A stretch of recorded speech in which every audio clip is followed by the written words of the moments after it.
Pero meron sir mga matataas na official doon, sir. pero At together with me, sir, ah. Sino na mas mataas sa'yo at nagmamando? Who give the order to The chief.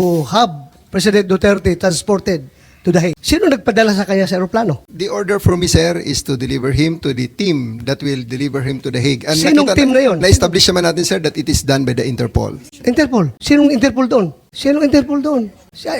Kanila o nag-order sa'yo na isakay sa aeroplano? Ngayon, pinilit mo siyang ilabas. Nakita ko pa yung matanda, humawak sa lamisa. Ayaw siya magpadala sa'yo. Ayaw niyang sumakay sa aeroplano.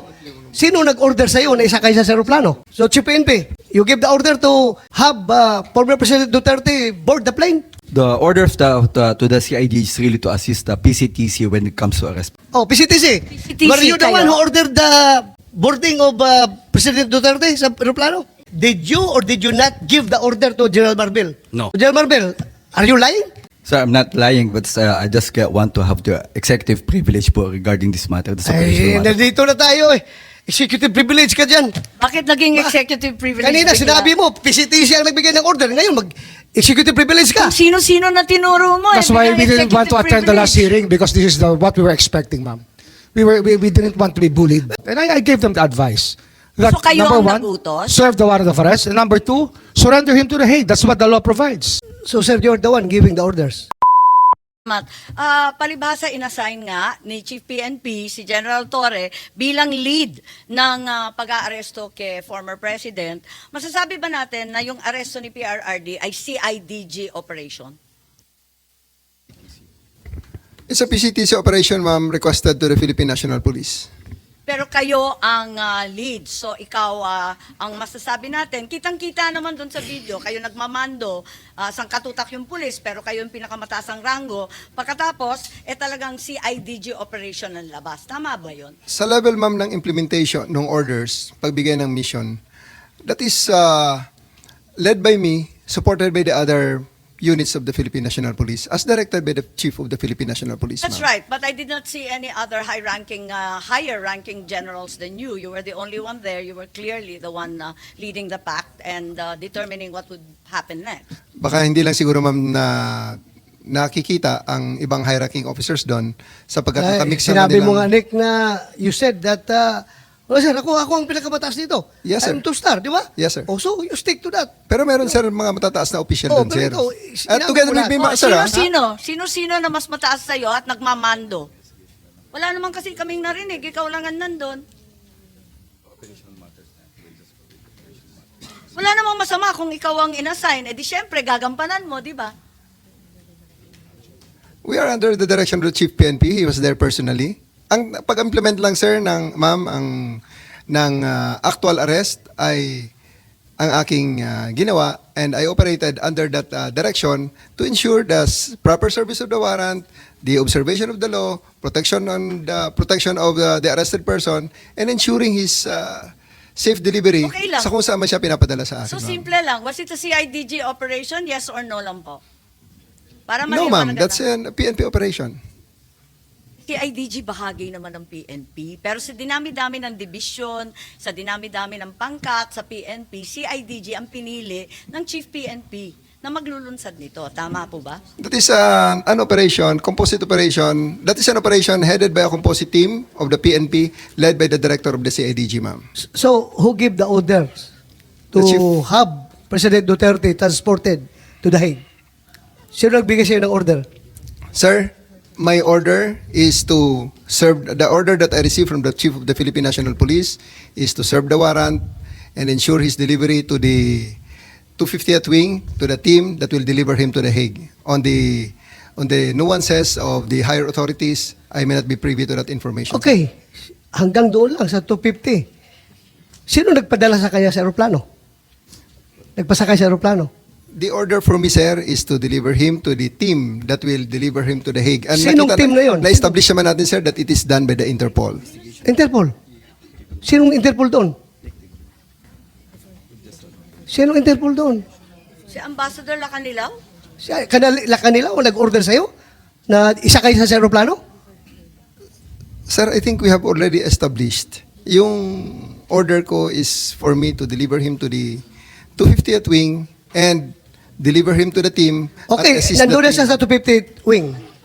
Ngayon, pinilit mo siyang ilabas. Nakita ko pa yung matanda, humawak sa lamisa. Ayaw siya magpadala sa'yo. Ayaw niyang sumakay sa aeroplano. Sino nag-order sa'yo na isakay siya sa aeroplano? Sino nag-order sa'yo? Can I defer the questions, sir? The answer to the questions to the SOJ, considering No, that no, I have a team you of are the PG one there. there. Wala si SOJ doon. Ikaw ang nagkarga sa kanya sa aeroplano. Kaya tinatanong kita, who gave you the order? Still, sir, I take my orders from the Chief of the Philippine National Police. So, Chief PNP, you gave the order to have former President Duterte board the plane? Ma'am, I think that from the very beginning, the DOJ's advice was sought on every step of the way. Yes, And sir. we gave the clearance to serve the warrant Yes, sir. of arrest. I am asking them because they are on the ground. Sila ang nag-implement doon. Kaya, Chief PNP, you give the order to the CIDG? The order of to the CID is really to assist the PCTC when it comes to arrest po. So, sino nagbigay ng order kay General Torre na ipasakay sa aeroplano? It's always the guidance that ang ano po namin is really to assist ang PCTC po. Kaya nga, PCTC. PCTC Were you the kayo? one who ordered the boarding of President Duterte sa aeroplano? General Alcantara, please. Mr. Senator, Madam Chair, I've said from time to time that my mandate is to coordinate our law enforcement agencies to comply with the requirement of the Interpol. Correct. And I believe you, sir. Coordination ka lang. Coordination ka lang. Pero sinabi ni General Marvel that na is ikaw the- daw nag-order sa That kanya. is the limit of my power. Yeah. That's the But limit. according to General Marvel, ikaw daw nag-order sa and kanila that is- na isakay sa aeroplano si And that Pangulong is the Duterte. limit also of my authority. That's my mandate. To My have mandate him. is to coordinate, Coordinate. disseminate. So, for the record, hindi ka nagbigay ng order kay General Marvel na isakay siya sa aeroplano? uh, Hindi. For the record. For the record, I am not the authority to order the arrest, to order the So just boarding of the plane. categorically, did you or did you not give the order to General Marvel? No. No. So, General Marvel, are you lying? Sir, I'm not lying, but I just want to have the executive privilege po regarding this matter. This Ay, operational matter. nandito na tayo eh. Executive privilege ka dyan. Bakit naging executive privilege? Kanina bigla? sinabi mo, PCTC ang nagbigay ng order. Ngayon, mag-executive privilege ka. Kung sino-sino na tinuro mo. That's eh, why biglang we didn't want to executive attend the last privilege. hearing because this is what we were expecting, ma'am. We didn't want to be bullied into a No, position. we're not bullying you, sir. Nobody's bullying. We're not I bullying think you, that sir. We're not bullying, sir. you're trying to make people admit something that they will not admit. Oh, And executive we're privilege is trying a to valid derive excuse information. not to answer any Secretary question. President Remulla. Duterte is already at the Hague. Tapos na We're ang asking boxing. kung sino nagpadala doon sa kanya. Sino Yun ang nag-order? tanong We're natin. trying to understand every step of As the I said way. earlier, everything was cleared with the DOJ. We are not bullying you, sir. Ha? We want the truth. That's why if we So, try to make a person admit something that should not be admitted, it means that there is something more to it, which is the clearance given by the DOJ was probably the most important part of it, to serve the warrant of arrest and to surrender the person under the law. I'm sorry, Secretary Remulla. I recall that General Torre, nagbigay siya ng interview na sinabi niya, bigyan lang ako ng eroplano. Ako nang bahala dyan. Tama po ba? Yung nabasa ko, na sinabi niyo, ako nang bahala, basta bigyan ako ng eroplano. Nabasa po namin sa media, fake news po ba yon o hindi? Kasi kailangan niyo po talaga siyang ilipad sa daig. General Torre. Please panoorin ninyo, nandyan, arrest him, bring him to the Hague, yun lang. Pakita lang. So paano po General inilabas sa Torre. inyo ni PNP Chief Marbil na how did he say that to you? Na no matter what, we need to fly the former president to the Hague and we need to implement the ICC arrest warrant. Arrest him and bring him to the Hague. Yun lang. Simple as that. Arrest him and bring him to the Hague. Sagot ko lang, sir, bigyan mo ko aeroplano. O di ayos. And then the rest, you planned everything. Matagal na yun eh. Ang plano na yan, matagal na yan. Hindi yan spur of the moment eh. Matagal na yan. And nagkataon lang na talagang yun, the opportunity arose. So Secretary Remulla, nagpa-interview na si General Torre. We're not bullying him. He voluntarily gave this interview. And like many of our countrymen, napanood namin. Sinabi niya na siya talaga. Paano ba yun? Sino nag-utos sa kanya? Ano nga yan, ma'am? Sabi ko nga, clear namin lahat yan. Kasi they were asking me the Linaw po legalities. ninyo, Even if I was clear. abroad, my advice was being sought. And I gave them the advice. That, So kayo number ang one, nag-utos? serve the warrant of arrest. And number two, surrender him to the Hague. That's what the law provides. So, sir, you're the one giving the orders.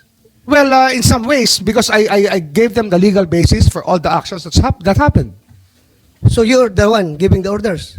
If I have to be the one, then if I am the one No, sir. that is referred to, I will admit it. Kasi- that I gave the clearances to number one, serve the warrant of arrest as I saw it, as I deemed fit, and number two, to fly him to the Hague to be surrendered under Section 17 of Republic Act 9851. Iba And kasi- then that is, I caused this through my brother, Yes, who sir. is the Secretary of the Interior and Local Government. Sir, giving orders is different from giving clearance. Klaruhin natin ito. Well, Ang tinatanong ko is, sinong nag-utos? Because PNP is a uniform organization. Hindi yan gagalaw kung wala mag-uutos. Ang tinatanong namin ng komite, sino nag-uutos? Ikaw sabi mo, you're the one giving the clearance. Ngayon, ina-admit mo na parang sinasabi mo na kung gano'n na lang, ako na nagbibigay ng orders. So, nalalabuan ako doon. Kasi sabi mo, nagki-clearance, nagbibigay ka ng clearance sa kanila. Sa kanilang ginagawa. kasi every step of the way. it's a crisis management time eh. Kailangan maklear lahat. Dapat malinaw mag-isip yung mga taong kasama sa Nasabihan usapan. mo na ahead of time. Na-clear na lahat yan. Tinatanong nila sa akin kung ano nga. Ang sinabi ko talaga dyan, number one, you can serve the warrant. And number two, Hague. Surrender him to the Hague under the law. So- That is what the law provides. So ang ibig sabihin, nalaman na ninyo na may warrant bago pa umabot yung March 11, 3 a.m. na sinasabi. Hindi po. Nalaman may clearance na una-una, before sasabihin ko March sa inyo, 11. nalaman ko po na merong problema nung March 9, ako po yung nasa airport at sinasabi sa akin, mukhang may mga chismis na merong warrant. So balik tayo sa Pero chismis mo yun. Kung alam ko kung totoo yun, hindi na po ako lumipad. I would have stayed here. Pero I had to fly because I had a commitment So nautusan with ninyo ng March the 9. UNODC. So nautusan ninyo ng March 9 si PNP Chief Hindi ho, Martil? nung dumating po yung warrant, yung diffusion order, pinadala po sa akin yan. Siyempre, ang technology naman, nasa Vienna po ako, kahit iba yung oras. Nung nakita ko po yung diffusion order, sabi ko, it's valid. You can serve it. Tsaka may warrant na kasama kasi yun eh. May warrant po kasama na pinadala sa akin eh. Sabi ko, it's a valid warrant. Akala ko yung diffusion hindi warrant. Bakit Hindi ba, may bumalik na kasama naman ho tayo sa warrant yun. unang usapin? It had an accompanying warrant which was given to me. And that warrant was the one that was served to the former president.